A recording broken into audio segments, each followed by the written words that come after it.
Hi, I'm Suzy Rhodes with Past Masters. Welcome to this week's Questions of the Week. This week, our topic is types of risk. This topic will appear on the SIE Exam, Series 6, Series 7, and Series 65. We are going to take a 20-question topic quiz from within one of our Past Masters Securities courses. Let's check out our learning management system. Of the following investment options, which would have the greatest liquidity risk? Liquidity risk is the ability to sell an asset for cash. So how easy is it to sell for cash? We're looking for the one that would be the hardest. The hardest to sell would have the greatest liquidity risk. Let's check out our choices. DPP, ETF, REIT, or ETN. So both the ETF, Exchange Traded Fund, and the ETN, Exchange Traded Note, they trade in the secondary market. So they do not have liquidity risk. You sell it at the next market price. A REIT is a type of pooled investment where instead of having securities in the portfolio of the fund, it has real estate. REITs also trade in the secondary market. So the one that has the greatest liquidity risk would be the DPP. A DPP is a direct participation program. Direct participation programs, they are sold in units. There is no secondary market for a unit in a DPP. They have the greatest liquidity risk. Another way of saying the same thing would be a DPP is not liquid or it's illiquid. So within the learning management system, you're going to click on what you believe to be the correct answer. Click Check Answer. Then you have the ability to show the explanation. So within our program, there is a written out explanation. You can also click for an audio explanation. Of the following investment options, which would have the greatest liquidity? It's me. So this is done to appeal to the different types of learning styles that are out there. Tangible assets like gold and real estate, when added to a portfolio, help to reduce which specific type of risk? Choices include inflationary risk, business risk, interest rate risk, or financial risk. So the test loves the various types of risks. So business risk has to do with a specific investment and the management of the company. Business risk. Interest rate risk, primarily seen in debt instruments. If interest rates were to go up in the economy, the price of debt instruments in the secondary market will react the opposite direction. So if interest rates go up, the price of those assets in the secondary market will go down. Financial risk has to do with the financial stability of the company. Financial risk, also sometimes called credit risk. So that leaves us with inflationary risk. So sometimes called purchasing power risk, adding tangible assets like gold and real estate help to reduce inflationary risk. Gold and real estate tend to keep pace with inflation.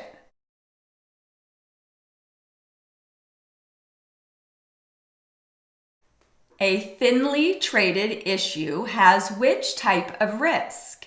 So there's not a lot of trading going on in a thinly traded issue.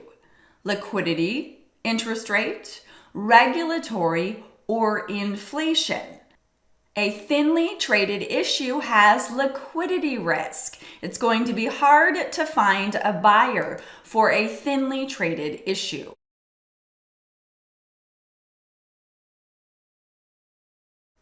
Standard deviation accounts for total risk. This includes both. Choices include market and political risk, interest rate and inflationary risk, financial and business risk, or systematic and unsystematic risk? That's the answer. Systematic and unsystematic risk. Standard deviation accounts for total risk. So what? There's two major categories of types of risks. There is systematic risk, which cannot be avoided simply by diversification. When the test says diversification, they mean lots of different stocks. And then there's unsystematic risk or non-systematic risk, which is stock-specific risk, which may be reduced by diversification. So systematic risks. We have interest rate risk is a type of systematic risk, market risk, systematic, and inflationary risk or purchasing power risk. Those are the three that are systematic risks. So how do you reduce systematic risk? You want to diversify by asset class. So some stocks, some cash, some bonds, some real estate. Systematic risk and unsystematic risk is accounted for when you look at an investment's standard deviation. Standard deviation is also called the mean of the means. It's that bell-shaped curve. You've probably seen a bell-shaped curve. So the higher the deviation, the higher the variability in the past returns. The lower the deviation, the more those returns are around the mean. Which of the following bonds has the greatest duration? What's duration? Duration measures a debt instrument's volatility as interest rates change. A bond maturing in 30 years, a bond maturing in 10 years, a zero coupon bond maturing in 20 years, or a bond maturing in 1 year. So rules for the test: zero coupon bonds have the highest duration. So whenever that's a choice, zero coupons always win. A zero coupon bond has no interest payments attached to it. So you don't get back the par value until maturity. A zero coupons bond market price is the most sensitive to interest rate changes, has the highest duration. So let's say that a zero coupon wasn't a choice. Then what are you going to do? You're going to pick the bond with the longest period of time until maturity. So if the zero coupon hadn't been a choice, then the right answer would have been a 30-year bond. So if you think about the price of the bond in the secondary market, when you own a bond and it's near maturity, you know you're going to get back par value. So the market price when a bond is near maturity is going to trade near par value. So that even if interest rates change, the price is not going to change a lot. So it has low duration. The closer the bond is to maturity, the lower its duration. The longer left to maturity, the higher the duration. But zero coupon bonds, they always win. They have the highest duration. Opportunity cost is defined as, choices include the risk-free rate of return, costs that are already incurred and cannot be changed by any decision, a decrease in the purchasing value of money, or the potential benefit or income that is given up as the result of selecting one alternative over another. That is what opportunity cost is. So you can always choose the risk-free return. So for the test, the risk-free return is the rate of return on a treasury bill. Let's say the treasury bill is paying 2%. And you go and you invest in a riskier investment and you earn 5%. What's your opportunity cost? 0, because you beat the risk-free return. If, however, the risk-free return being the rate of return on treasury bills, 13-week treasury bill is 2%, and you pursue a riskier investment and you earn 1%, what's your opportunity cost? Well, the difference between what you could have earned, which is 2, and what you did earn, which is 1. So your opportunity cost would be 1. So the test loves opportunity cost.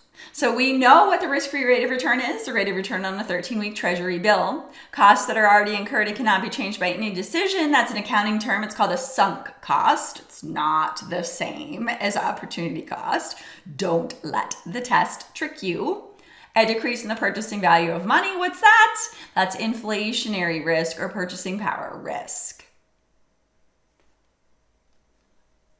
Sovereign risk occurs when a corporation has financial difficulty. No, that'd be financial risk.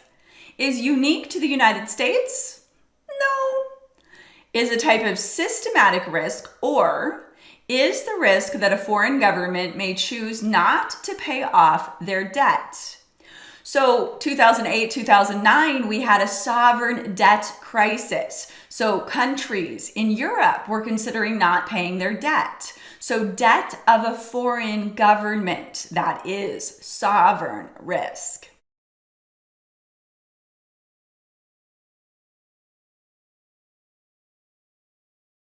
You know the three types of systematic risk: market risk, interest rate risk, and purchasing power risk. Which of the following has the greatest liquidity risk? Another way of saying the same thing is which of these is the hardest to sell? $10,000 in AT&T stock? That'd be easy to sell. You just sell it at the next market price when the markets are open, of course. $100,000 invested today in a single premium, non-qualified, deferred variable annuity. $10,000 in mutual funds. You can sell those. You'll get the price next determined. They must be redeemed within 7 calendar days. Or $100,000 in exchange-traded funds. Exchange-traded funds trade in the market. You'll get the price in the market, the next price, when the markets are open. So that is liquid. So mutual funds are liquid. Exchange-traded funds are liquid. AT&T stock, liquid. So the answer is the $100,000 invested today in a single premium, non-qualified, deferred variable annuity. Annuities are not short-term investment vehicles. So when you're in the pay-in period, which we know we are in this question because it's a deferred annuity, which means it's going to be annuitized in the future, there are surrender charges built into the contract to encourage the annuitant to not take cash surrender in the beginning years of the policy. So definitely has liquidity risk. So if you put the $100,000 in today and next year you wanted to get your money out, you're very likely not going to get $100,000, but instead you're going to be able to get out less. Asset allocation is a portfolio management strategy. If the portfolio is not periodically rebalanced, what is the risk? Credit risk, purchasing power risk, overweighting, or reinvestment. So asset allocation is a strategy that is sometimes employed to help with systematic risk. So a percentage in cash, a percentage in stocks, a percentage in bonds. So over time, generally speaking, one of those is going to outperform the others. Obviously not cash. Let's say the stocks outperform the bonds. So now that the stocks are high, you need to sell the stocks and then get the correct percentage in bonds, cash, and stocks so that it is properly balanced. So when you have asset allocation, you need to rebalance periodically. Otherwise, you might have overweighting.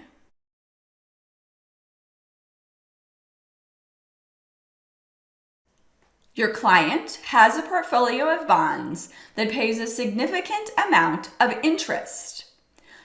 Current interest rates are at historical all-time lows. As your client's bonds mature, the biggest concern should be. So when the bonds mature, let's hear our choices: reinvestment risk, inflationary risk, capital risk, or market risk. Now, it doesn't say this in the question, but I'm going to assume that when the bonds were purchased, the interest rates were higher than they are currently. So that when the investor's bonds mature, they're going to have reinvestment risk because the interest rates are at historical all-time lows. So they're going to have a hard time finding a bond instrument to invest in that pays as high of a nominal yield as those that are maturing. Reinvestment risk.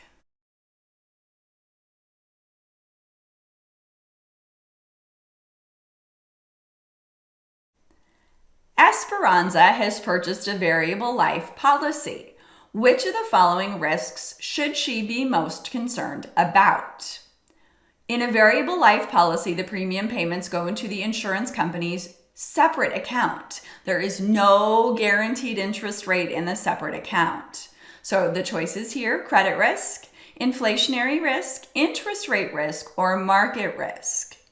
Traditional whole life, that would have had inflationary risk because it would have had a minimum guaranteed interest rate. But this variable life policy is invested in the stock market. What does it have? It has market risk. Which of the following portfolios would have the most inflationary risk? As a rule, common stocks are a hedge against inflation. It is fixed income securities, so debt instruments that have greater inflationary risk. So let's check out our choices: treasury bills, utility stocks, blue chips, or treasury bonds. So we have blue chips, which are stocks, utility stocks. So it's not those because stocks are a hedge against inflation.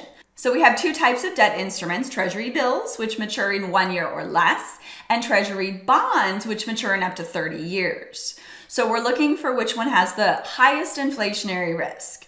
So if I said, take a $100 bill and put it underneath your bed, and in a year, go get it back out, what do you think your purchasing power is going to be? The same, slightly less, probably slightly less. Certainly it depends upon economic conditions at the time.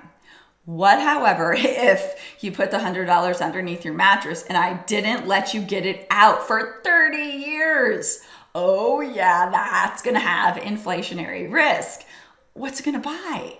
Not a fancy dinner anymore. So the longer to maturity, the greater the inflationary risk for a debt instrument will be. Treasury bonds of these choices have the greatest inflationary risk. A bond held to maturity has which type of risk? Business risk, inflation risk, interest rate risk, or market risk?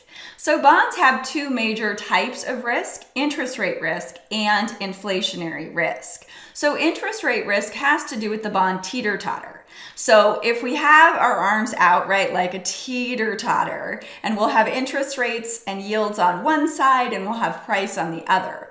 If interest rates go up, price of the bond in the secondary market is going to go down. If interest rates go down, the price of the bond in the secondary market is going to go up.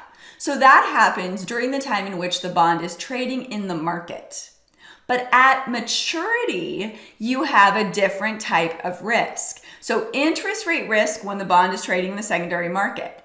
When the bond reaches maturity, go back to that story of the $100 underneath your mattress that you can't get out for 30 years. Corporate bonds mature in up to 30 years. That is inflationary risk. So holding a bond to maturity avoids interest rate risk. So yay, but the investor is left with inflation risk.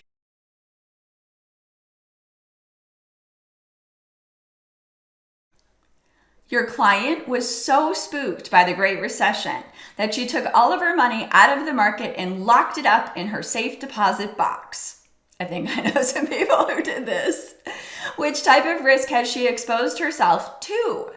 So political risk, interest rate risk, business risk, or opportunity cost risk. So it's not invested in anything. So it's not business risk. There's no bonds, no interest rate risk. Political risk, no. It's opportunity cost risk. So this money in the safe deposit box is earning a big fat nothing.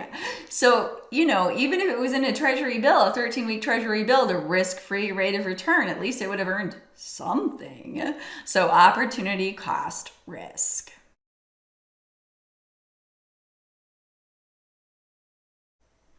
The 91-day treasury bill is currently yielding 6%.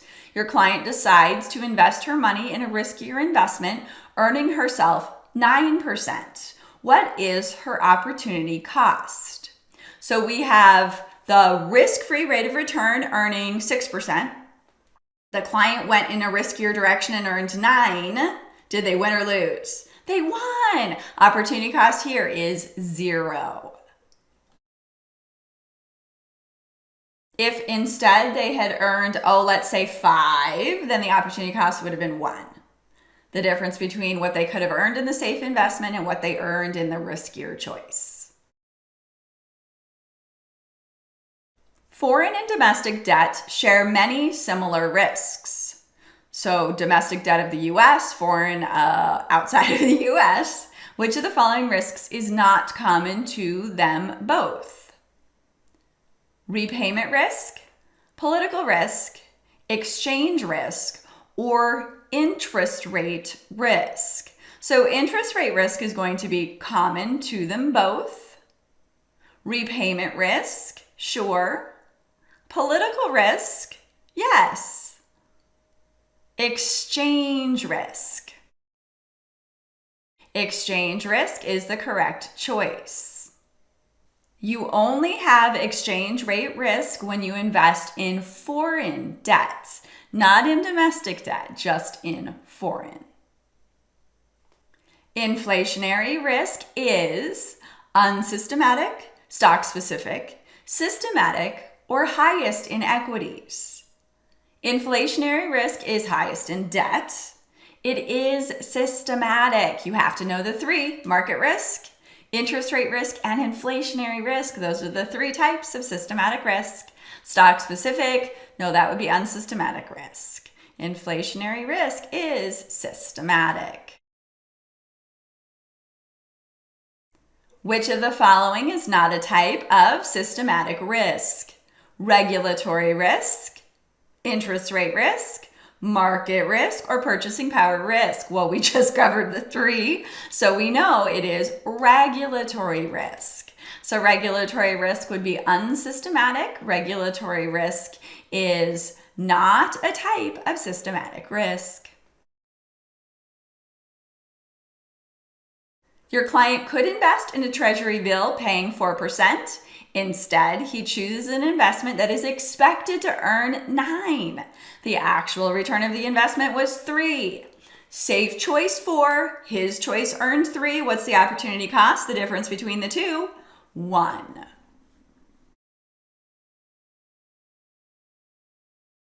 Which is not a type of systematic risk? Business, interest rate, inflation, or market? You know that. Business risk is unsystematic. It is stock specific.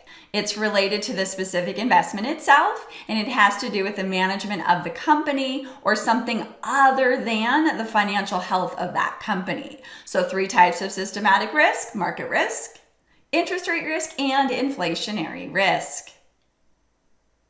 That's it for this week's questions of the week. Types of risk. Be sure to give this video a thumbs up, subscribe to our channel if you're new here, and turn your notifications on. If you have any questions about this topic, just ask me in the comments below. If you would like to check out our Past Masters Securities courses or to enroll in any of our programs, there is a link found in the course description. I hope to have you as a student soon. Happy studies! You got this.